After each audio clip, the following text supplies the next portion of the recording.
लंबा ना लिए ज्यादा नहीं, थोड़ा बहुत। हमारे साथ माननीय मिर्जा गालिब हुसैन जी, वरिष्ठ किसान नेता है, राष्ट्रीय किसान मोर्चा जैसे दिग्गज संगठन के जिला महामंत्री हैं जिला सहारनपुर।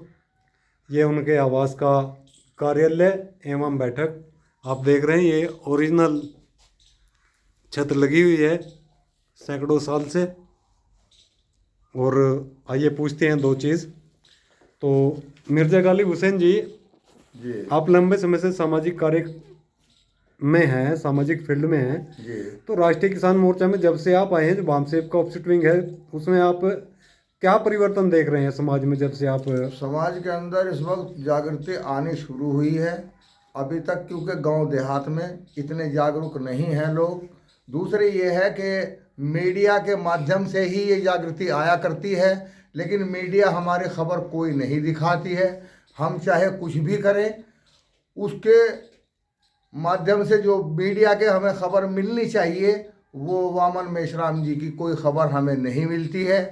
हम एक दूसरे के प्रति ही अपनी खबर को चुग पाते हैं, तब कहीं जाके लोगों को इस चीज़ की जानकारी देते हैं कि भाई सबके साथ नहीं है, बल्कि सबका साथ और सबका विकास जो है वो वामन मेश्राम जी के साथ है।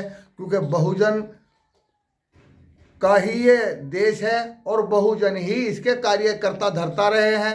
इन्हें भ्रमित करके दूसरे लोगों ने अपना रोटियां सेकने का काम किया है और उनकी रोटियां सेकने के बावजूद फिर उनको प्रताड़ित भी किया गया है, जिसमें माइनॉरिटी को प्रताड़ित आज भी किया गया है। जिसमें आपने देखा होगा अभी थोड़े दिन पहले एक मोनू मानेसर नाम के और एक दूसरे क्या नाम रिंकू सैनी नाम के, जिन्होंने और 7 आदमी अन्य जो साथ थे, उन्होंने जुनैद को और नसीर को जान से मारने का काम किया, जिसमें पुलिस ने भी उनका साथ नहीं दिया।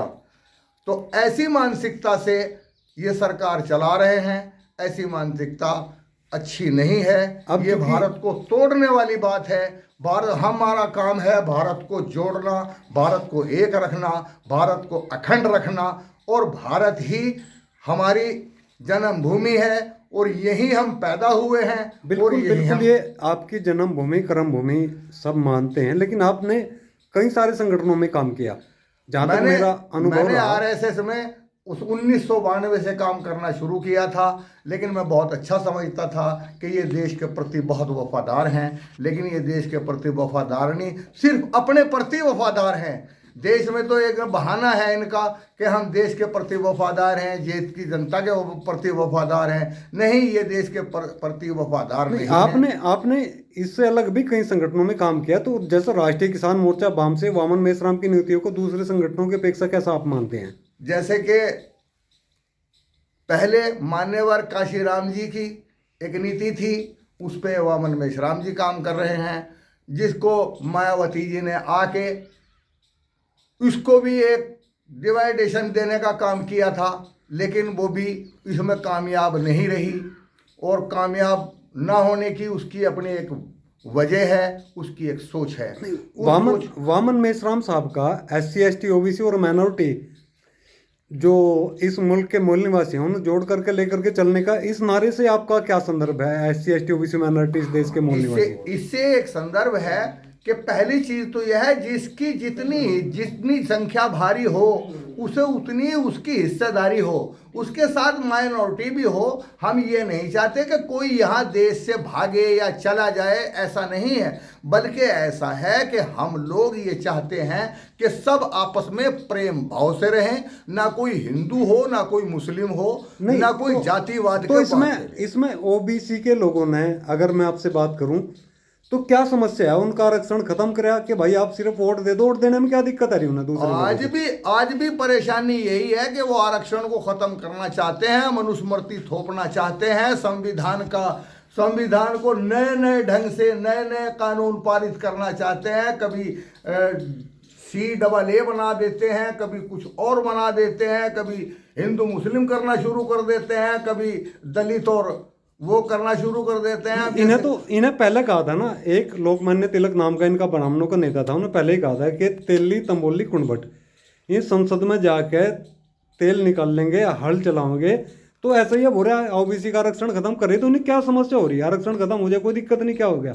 नहीं, समस्या क्यों नहीं है क्योंकि हमारे जो दलित भाई हैं, जिन्हें चमार भी कहा गया है, ओबीसी वगैरह के पास इतनी जागीरें नहीं हैं, इतनी ज़मीनें नहीं हैं जो वो अपना काम चला सकें या अपने बच्चों का पालन पोषण सही तरीके से कर सकें।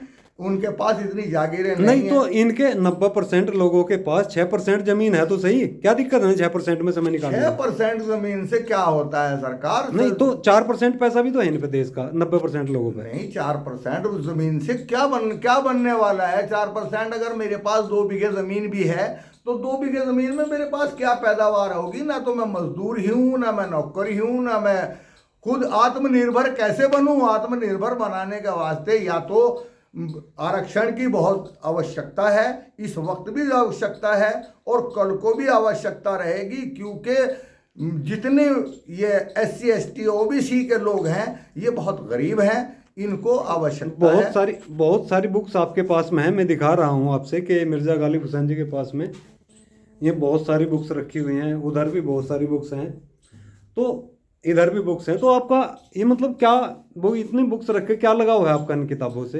ये इन किताबों से ये कुछ धार्मिक हैं, कुछ लोगों को जागृत करने के लिए हैं कि हम लोग सब एक थे, एक हैं और एक ही रहेंगे, क्योंकि भारत देश जो है वो धर्मनिरपेक्ष देश है। आखिरी सवाल मिर्जा गालिब हुसैन जी, जो आपका मकान है ये बहुत पुराना मुझे लग रहा है, तो जब से पुश्तैनी मकान में आप रह रहे हैं, आप नए ऑफिस, फार्म हाउस और बैठक सब कुछ बना हुआ है, तो कितने दिन पुराना मकान ये लग रहा है? मेरे पास ये तकरीबन 150 साल पुराना मकान है, क्योंकि मेरे पुरखों ने ही बनाया था। मुझे तो इतनी रोजी नहीं हुई, ना मेरे पास इतना पैसा हुआ अब जो मैं एक ईंट भी कहीं लगवा लूं। ये संगठनों में मैंने काम जरूर किया है, लेकिन संगठनों ने मेरा सिर्फ इस्तेमाल किया है, मुझे कोई लाभ नहीं मिला है। बहुत अच्छी बात माननीय मिर्जा गालिब हुसैन जी ने बताई, हमारे साथ थे जिला महामंत्री राष्ट्रीय किसान मोर्चा जिला सहारनपुर। बहुत बहुत आभार आपका समय देने के लिए, धन्यवाद।